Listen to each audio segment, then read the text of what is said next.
Day when climate change could be irreversible. Rising sea levels already altering this nation's coast. China's capital is choking in its worst pollution of the year. 5% of species will become extinct. Sea levels rising, glaciers melting. Climate change is a very real threat to humanity. An international panel tasked with studying climate change by the United Degrees Celsius by 2080 that humanity will warm the Earth's climate by 2 degrees Celsius by 2080 unless radical change is undertaken right now. Thankfully, there is hope. Across the globe, changes are taking place. And on the southern edge of the Sahara Desert, work is currently being done on a revolutionary green initiative that, when completed, would become the largest living megaproject on the planet. That's right. Today, we're tackling the Great Green Wall. Before we continue, make sure to subscribe to Top Luxury.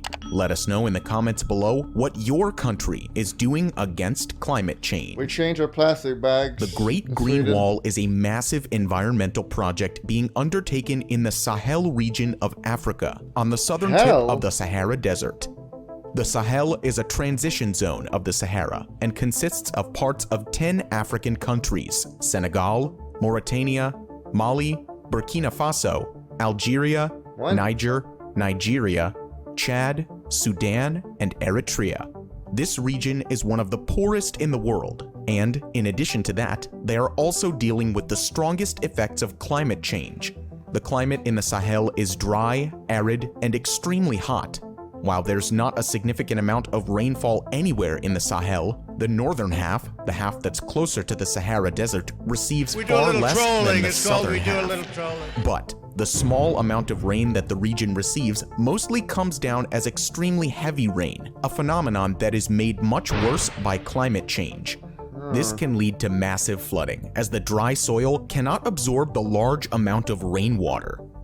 Although the winter is generally colder, the Harmattan winds, which run through the Sahara, often bring incredibly dangerous dust storms, massive sand accumulation, and a harmful reduction in air quality.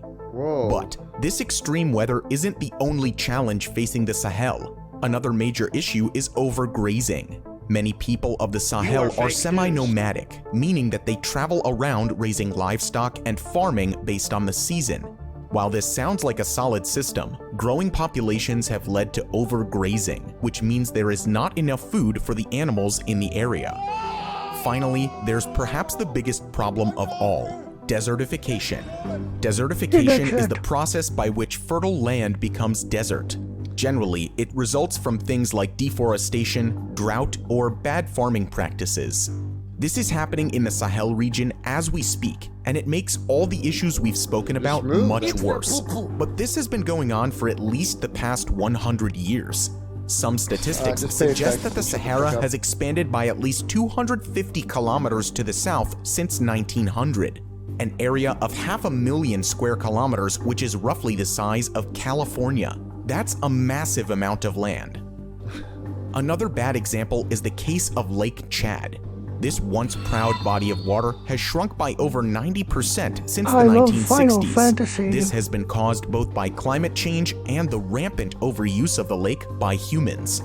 The lake borders 4 countries: Chad, Nigeria, Niger, and Cameroon, and the impact on the locals has been catastrophic. Land conflicts, mass migration, and wildlife dying off have all directly resulted from this ecological tragedy. It's pretty clear that many of these issues are worsened by climate change, especially in the context of the UN Committee's report. According to their data, if we make no changes, 40% of the Earth's land area is at risk of desertification.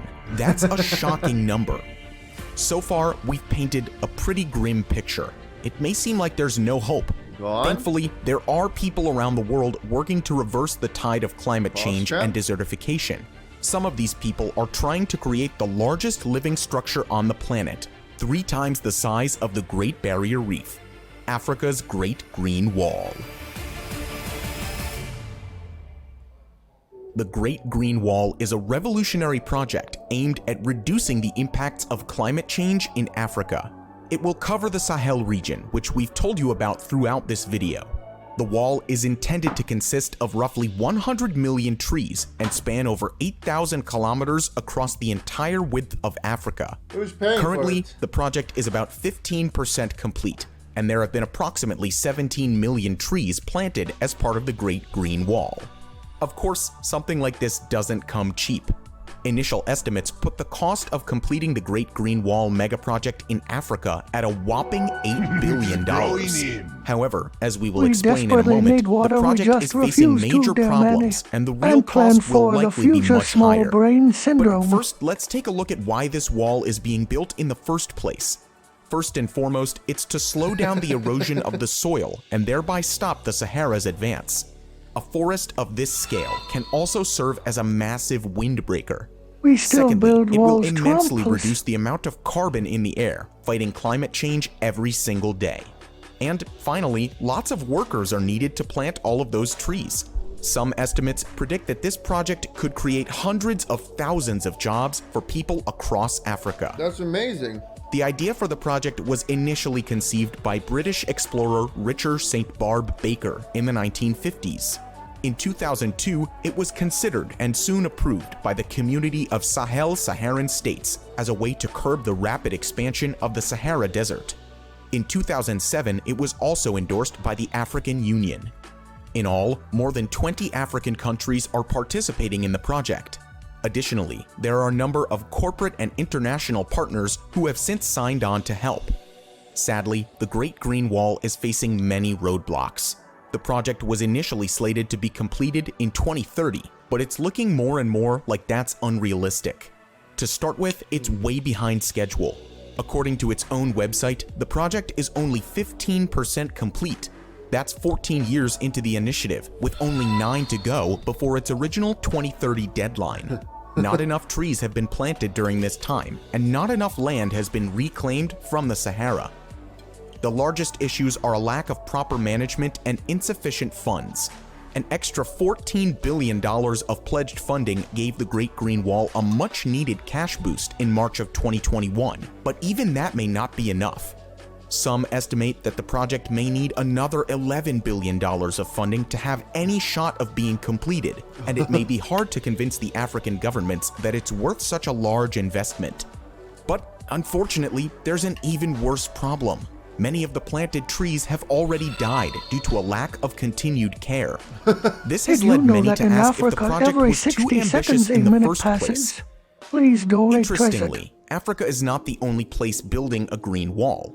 There is a similar project in the works only one continent away, and this one is off to a much better start. In India, a massive megaproject is currently in the works, the Great Green Wall of Aravalli. It's being built in the Aravalli, a mountain range in the northwestern part of India. The region is humid subtropical, meaning that it experiences very hot summers and relatively cool winters. Much like the Sahel, the region is quite dry and receives very little rainfall. India's green wall will be 1,600 kilometers long and 5 kilometers wide. It's estimated that about 1.3 billion trees will be used to create it, a staggering sum. The project started in 2019, and it appears to be off to a good start.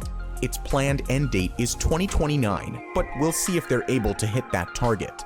While the project shares many similarities with the Great Green Wall of Africa, there are some